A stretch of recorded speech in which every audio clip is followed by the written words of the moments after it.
Bonsoir à tous, bienvenue dans Euronews Soir pour l'essentiel de l'actualité européenne et internationale. Voici les titres de ce mardi 8 octobre.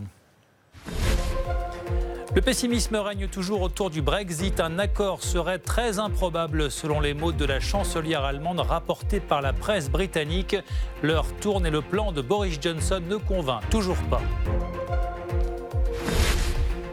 En France, l'hommage aux 4 fonctionnaires tués à la préfecture de police de Paris par un de leurs collègues radicalisés. Sous pression, le ministre de l'Intérieur a été entendu par les parlementaires sur de possibles défaillances au sein de la police. Notre reportage du jour nous conduira dans les rues de Barcelone, la capitale de la Catalogne, où la bataille entre indépendantistes et partisans de l'unité espagnole se joue aussi sur les balcons des immeubles. Les habitants y arborent les drapeaux de leur camp. Enfin, une exposition à la fin de ce journal consacré au peintre français Toulouse-Lautrec qui a dépeint avec réalisme et audace le Paris de la fin du 19e siècle. Une rétrospective à découvrir au Grand Palais à Paris.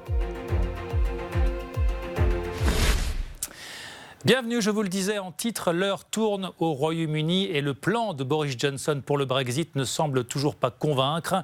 Y aura-t-il un accord d'ici le sommet européen dans 10 jours ? Une petite phrase d'Angela Merkel rapportée par la presse britannique a donné la tendance. Audrey Tilve. Un accord sur le Brexit extrêmement improbable.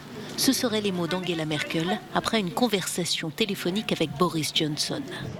Si les Britanniques ont laissé fuiter la petite phrase pour mieux dénoncer le manque de flexibilité des Européens, le blocage n'est un secret pour personne. Depuis la dernière offre britannique proposant un statut spécial pour l'Irlande du Nord, peu ou pas de progrès, et tous commencent à perdre patience, opposition britannique comprise. Au lieu de faire évoluer leur position, ils font échouer les discussions 6 jours après avoir mis leurs propositions sur la table. La seule conclusion possible, c'est que le gouvernement a fait des propositions qui étaient conçues pour échouer, et maintenant il rejette la faute sur les autres, au lieu de donner la priorité aux intérêts du pays. Un point de vue partagé par le président du Conseil européen qui s'est fendu d'un tweet excédé adressé au Premier ministre britannique. Boris Johnson, l'enjeu n'est pas de gagner un stupide jeu de reproches. L'avenir de l'Europe et du Royaume-Uni, ainsi que la sécurité et les intérêts de nos peuples sont en jeu. Pour autant, la Commission européenne l'assure, le fil du dialogue n'est pas rompu. Il reste 8 jours avant le sommet européen fatidique. Les discussions techniques se poursuivent, donc je ne vois pas comment les discussions pourraient avoir échoué alors qu'elles ont lieu ce mardi. Le négociateur en chef de la Commission, Michel Barnier, informera demain le collège des commissaires de l'état des négociations avec le Royaume-Uni, négociations qui continuent. D'après la proposition britannique défendue par l'émissaire de Londres, l'Irlande du Nord quitterait l'Union douanière européenne et il y aurait un alignement réglementaire avec la République d'Irlande voisine, une solution bien trop hasardeuse aux yeux des Européens. L'espoir d'une percée est un peu plus assombri encore par la fermeture temporaire du Parlement britannique ce mardi, à l'issue des débats. L'actualité en France, à présent, l'enquête se poursuit après l'attaque survenue jeudi dernier à la préfecture de police de Paris qui a fait 4 morts. La piste terroriste est privilégiée.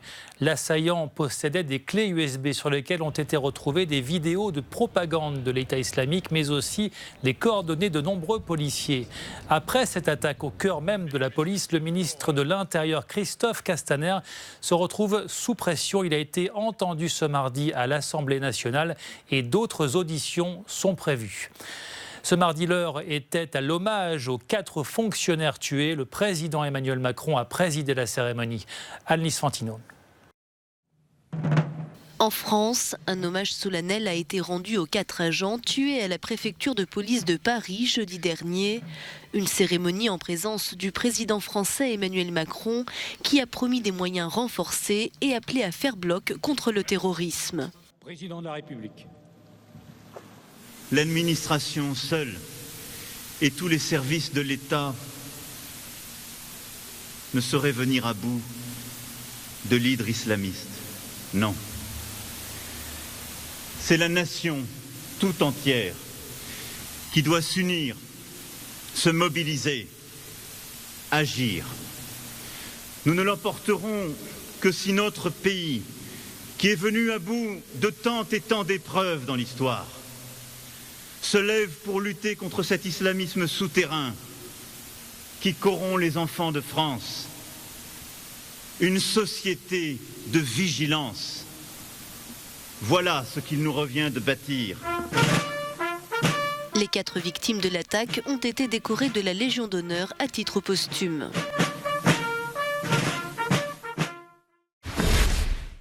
On reste en France qui accueille à partir de demain le Fonds mondial pour la lutte contre le sida, la tuberculose et le paludisme. Des représentants de dizaines de pays sont attendus à Lyon autour du président français.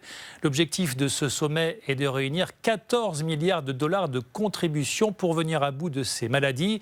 On retrouve dans la salle de rédaction Guillaume Petit. Guillaume, vous allez suivre cette conférence. Quels en sont précisément les enjeux ? Eh bien oui, Julien, l'enjeu pour ce fonds mondial peut d'abord se résumer par un chiffre, sauver 16 millions de vies dans les prochaines années. C'est l'objectif de cette conférence qui tente de mobiliser les États pour qu'ils augmentent leurs contributions financières. Parmi les plus gros donateurs depuis la création de ce fonds en 2002, on trouve les États-Unis, la France, le Royaume-Uni, l'Allemagne ou encore l'Union européenne. Mais lors de la dernière période de 3 ans, de nombreux pays ont moins donné, y compris la France. Leurs annonces sont donc très attendues et les ONG comptent sur la capacité d'Emmanuel Macron à mobiliser. Car de ces fonds dépendent de beaucoup d'avancées. En 18 ans, grâce au financement, l'accès au traitement a fortement augmenté. Et dans les pays où le Fonds mondial a investi, le nombre de décès liés au sida, à la tuberculose et au paludisme a diminué d'environ 50%. Mais ce combat pose encore de nombreux défis. La résistance aux médicaments qui se développe et menace des vies. Et puis ces chiffres saisissants, 1,7 million de personnes contaminées par le VIH dans le monde en 2018. Près d'un demi-million de personnes meurent de la malaria. Les 2 tiers d'entre eux sont des enfants. Il reste donc encore beaucoup de travail. Allez, on passe à notre reportage du jour tourné dans les rues de Barcelone. 2 ans après le référendum d'autodétermination, la bataille idéologique se poursuit entre d'un côté les partisans de l'indépendance, de l'autre les défenseurs de l'unité espagnole. Une bataille visible notamment sur les balcons des immeubles où les habitants brandissent les drapeaux de leur camp. Voyez ce reportage signé Jaime Velasquez avec Audrey Tilve. Des drapeaux pro-indépendance, des drapeaux espagnols, des rubans jaunes, symboles du soutien aux dirigeants séparatistes incarcérés. À Barcelone, les balcons sont devenus la ligne de front d'une guerre larvée entre indépendantistes et unionistes. Et les propriétaires tentent d'y mettre un terme, non sans mal. D'après un récent sondage, les Catalans restent divisés à parts égales entre partisans de la sécession et ceux qui veulent préserver leur attachement à Madrid. 2 ans après le référendum et l'éphémère proclamation d'indépendance, ce clivage hante encore les rues de Barcelone. Nous sommes fatigués de ces guerres de balcons. On ne devrait pas exhiber ces drapeaux. Ils rognent chaque fois plus sur nos libertés, nous avons de moins en moins de droits. Mais moi, je continuerai de déployer mon drapeau, un drapeau séparatiste, évidemment. Dans mon immeuble, il y a le cas d'un propriétaire qui affiche des symboles indépendantistes et qui ne veut pas les retirer. La guerre des drapeaux qui se livre aussi sur les façades des institutions régionales pourrait connaître un nouveau rebondissement. Car à l'approche des nouvelles législatives le 10 novembre, la commission électorale a demandé au gouvernement catalan de retirer tous les signes partisans. Autre source de fébrilité, le verdict attendu dans l'affaire des indépendantistes, jugés pour la tentative de sécession de 2017. Il devrait tomber d'ici le 16 octobre. Que s'est-il passé ailleurs dans le monde? Voici, comme chaque jour désormais, un tour d'horizon de l'actualité vue par les autres éditions linguistiques d'Euronews et en partie en version originale. O petróleo que deu à costa em mais de uma centena de praias do nordeste do Brasil poderá ser de origem. Notre bureau portugais s'intéresse à cette pollution aux hydrocarbures qui souillent des dizaines de plages du nord-est du Brésil. Première victime de ces nappes de pétrole, les animaux marins et notamment les tortues. Plusieurs d'entre elles ont été retrouvées mortes. Une enquête va tenter d'identifier les responsables de cette catastrophe environnementale. Encontradas aves ou tartarugas mortas ou cobertas de negro e para já não se conhece. L'équipe espagnole d'Euronews revient sur les manifestations et les blocages en Équateur. Des milliers d'indigènes et de paysans en colère contre la forte hausse des prix du carburant décidée par le président Lénin Moreno, le président qui a fui la capitale en avion. Et le palais présidentiel a même été évacué. Face aux violences, l'état d'urgence a été décrété.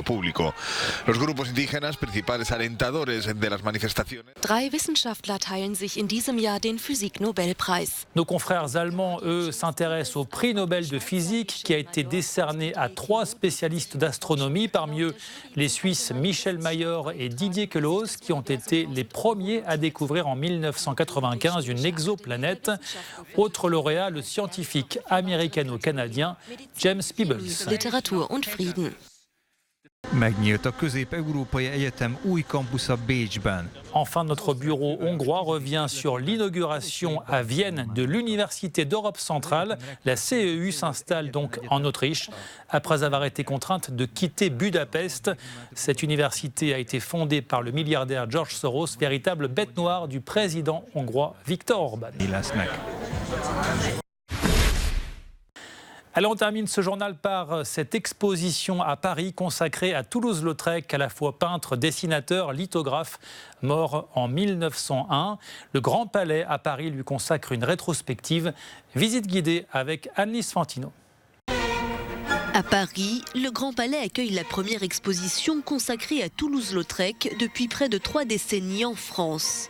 L'artiste décédé à 36 ans a croqué avec réalisme et audace le Paris de la Belle Époque.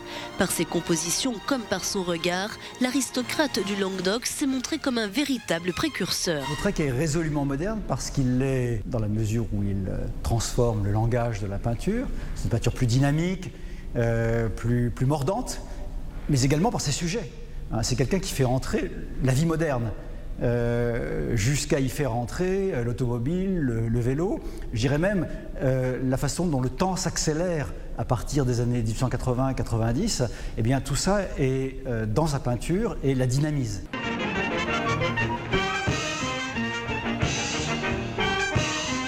Une rétrospective qui coïncide avec le 130e anniversaire du Moulin Rouge. Si le nom de Toulouse-Lautrec reste associé à Montmartre, le peintre a été autant témoin qu'acteur de la vie nocturne et de ses plaisirs.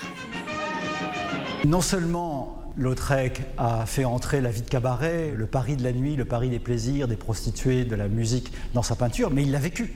C'est un des rares artistes à avoir vécu ce qu'il montre. Quand on dit qu'il est un chroniqueur de la Belle Époque, on se trompe. Au fond, il peint son monde, le monde des plaisirs, le monde des maisons closes, parce qu'il est familier des filles, comme on disait. Et cette peinture, d'ailleurs, nous frappe non seulement par sa vitalité, son intensité, mais par la proximité qu'elle instaure avec son sujet.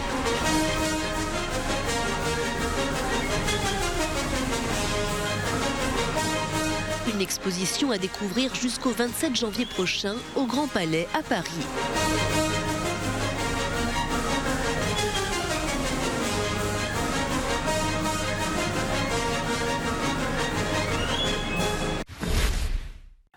Voilà, c'est la fin de ce journal. Merci de l'avoir suivi. Retrouvez toute l'actualité sur notre site internet. Restez sur Euronews pour d'autres informations.